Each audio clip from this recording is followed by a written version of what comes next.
সরকারি চাকরিজীবী পায় না তা না, পায় কিন্তু মাথায় চুল কিছু নাই, থাকে না, চুল টুল থাকে না আর কি। হ্যাঁ, ওই পুরো জীবন তো ওই দিকে শেষ হয়ে গেছে আর কি। তো আমি বলি, আপনাকে রাগটা করছেন আমার উপরে? রাগ করেন না কিন্তু, ঠিক আছে? আমি বলি, আচ্ছা আচ্ছা বলতে দেন।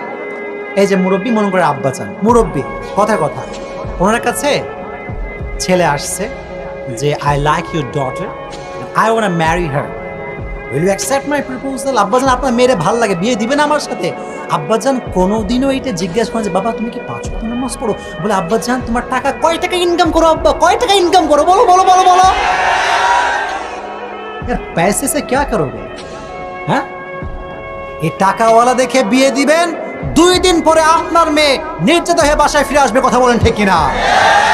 তাকওয়াবান ছেলে দেখে বিয়ে দেন, দেখবেন আপনার মেয়ে হন্ত সুখে থাকবে। ঠিক কিনা বলেন? তবে যুবক ভাইরা, আমি যেটা বলতে চাচ্ছিলাম, শুধুমাত্র আটা সুন্দরী দেখে বিয়ে করবেন।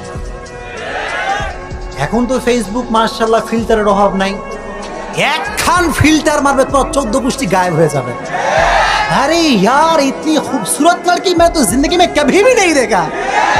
এরকম সুন্দরী মেয়ে জীবনে পাওয়া যায় না, এর বিয়ে করে ফেলো তো কি হয়? আসরাত মাশাআল্লাহ সব ঠিকঠাক, ওকে যখন মুখটা ধয়,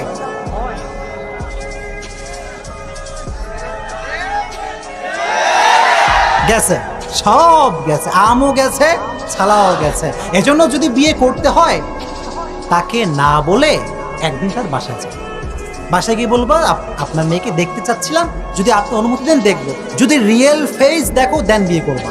আটা ময়দা যারা মাখে 2 কেজি 3 কেজি 4 কেজি, আল্লাহর কসম বিয়ের পরে সুখ তুমি কোথাও খুঁজে পাবা না। এটা একটা ধোঁকাবাজি, এটা ধোঁকাবাজি। আমি বোনদেরকে রেসপেক্ট করি, সম্মান করি, আপনারা আমার উপর রাগ করবেন না। আমি বোনদেরকে বলছি, বোন আপনার যে চেহারা আছে ওইটাই দেখা, যে বিয়ে করবে বিয়ের আগেও ভালোবাসবে, বিয়ের পরেও ভালোবাসবে। আর যদি বাটপারি করে বিয়ে করেন, বিয়েটা শুধুমাত্র বাসর রাত পর্যন্ত ভালোবাসা থাকবে, এটা শেষ, ভালোবাসাও শেষ। আমার কথা কি অবাস্তব না বাস্তব? তাহলে বিয়ের সময় গুণ দেখবো একটা, গুণটার নাম কি? এবার আসলে একটা হাদিস শোনাই, এটা তাকবীর দেন নাকি? লিল্লাহি তাকবীর। ওমর ফারুক রাদিয়াল্লাহু তাআলা আনহু, অর্ধ জাহানের খলিফা, একজন সাহাবী, রাতের অন্ধকারে ওমর ঘর থেকে বের হয়ে যান কার কি অবস্থা দেখার জন্য। একদিন ওমর ঘর থেকে বের হয়েছেন, ভালো করে শুনবেন, কানটা খাড়া করে শুনেন। বের হওয়ার পরে ওমর একটা বাসার পাশে গিয়ে দাঁড়ায় গেছে। হঠাৎ করে শুনতেছে বাসার ভেতরে একজন মা তার মেয়ের সঙ্গে কথা বলতেছে। মা ডাক দিয়ে বলছে, ও মেয়ে, বাহির থেকে গরুর দুধ নিয়ে আসছি, গরুর দুধ, তুই এখন যথেষ্ট পরিমাণ পানি মিশায় দে। নাউজুবিল্লাহ পড়ে, পানি মিশায় দে। তো ওমর তো বাইরে দাঁড়ায় শুনতেছে, কি কি বলে দেখি শুনি। তুমি একটা জবাব দিয়েছে, মেয়েটা বলতেছে, না তুমি কি জানো না যে ওমর রাষ্ট্রের পক্ষ থেকে নিয়ম করেছে যে কোনো মানুষ দুধের, গরুর দুধে কোনো প্রকার পানি মিশাতে পারবে না, এটা জনগণের হক নষ্ট করা হয়। কথা বলেছে কিনা? এই কথা তার মা তাকে বলার পরে সে বলতেছে। তো এখন মা বলতেছে, আরে পাগলি, ওমরের 14 গোষ্ঠী কেউ এখানে নাই, তুই আরামের দুধে পানি মিশা, কোনো সমস্যা নাই। ওমর গেটের বাইরে আসে না নাই? Omar just he is waiting যে মেয়েটা কি বলে। ভালো করে শুনবেন, মেয়েটা বলতেছে, মা ওমর নাই, রাজ্যের কেউ নাই, সেনাপতি নাই, রাষ্ট্রপতি নাই, প্রধানমন্ত্রী নাই, অর্থমন্ত্রী কেউ নাই, you and me, we are alone here, আমি আর তুমি এখানে একা। কিন্তু মা, পৃথিবীর যখন সবাই ঘুমিয়ে যায়, পৃথিবীর যখন কেউ কিচ্ছু শুনতে পায় না, তখনও শুনতে পায় একজন। কেউ শুনতে পায় না, কে শুনতে পায়? ওমরের কথা শুনে মানে কেঁপে উঠছে ওমর। কি রে, একজন যুবতী মেয়ের মাঝে আল্লাহর এতটা ভয়! সোজা বাসায় ফিরে গেছে। তারপরের দিন সন্তানকে ডাকছে আব্দুল্লাহ ইবনে ওমর। শুনবেন, মনোযোগ দিয়ে শুনবেন, আগে তাকবীর দেন, লিল্লাহি তাকবীর।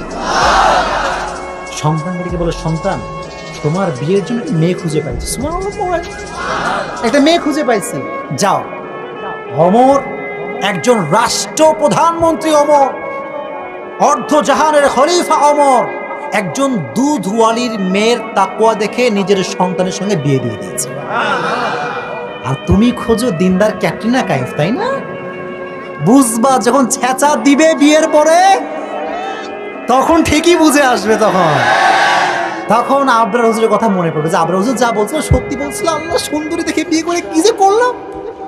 তবে সব সুন্দরী আবার খারাপ না। পরে আবার টিকটকে ভাইরাল হয়ে যাবে, ফেসবুকে ভাইরাল যে আবরার হুজুর সুন্দরী মেয়েদের বিরুদ্ধে কথা বলছে। আমি এগুলো বলিনি কোনোদিন।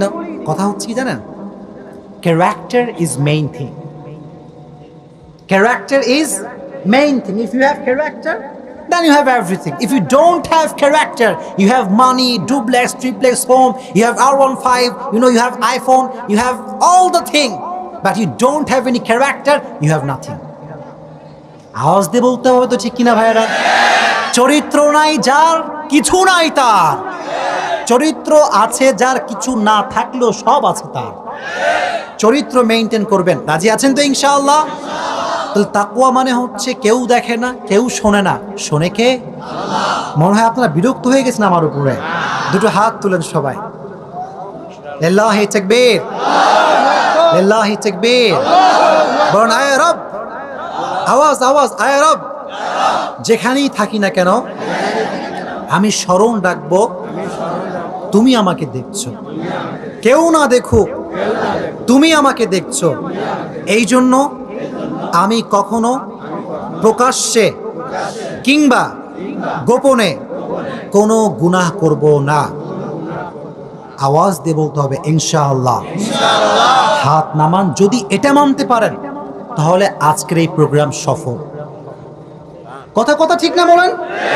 আর যদি শুধু শুনে যান আর বাসায় গিয়ে ভুলে যান তো ইস প্রোগ্রাম কা কোই মতলব নেই। এজন্য মানা যাবে তো ইনশাআল্লাহ। তাহলে বিয়ের ক্ষেত্রে তাকওয়া, প্রত্যেকটা ক্ষেত্রে তাকওয়ার দরকার আছে না নাই? আচ্ছা, এবার আসেন, যখন আপনি আপনার লাইফে প্রচন্ড পরিমাণে হতাশ হয়ে যাবেন, অনেক সময় এরকম হয় না যে কিচ্ছু ভালো লাগে না? হয় না? বলেন না আপনার যে হুজুর কিচ্ছু ভালো লাগে না, ছেলে মেয়ে ভালো লাগে না, টাকা পয়সা কিছুই ভালো লাগে না। এটা কি? এদিকে আওয়াজ নেই যে, বলেন না। এটা নিয়ে এভাবে থাকবেন, একদম জয় ধরবেন। রাজি আছেন ইনশাআল্লাহ? আমি আপনাকে ডিপ্রেশন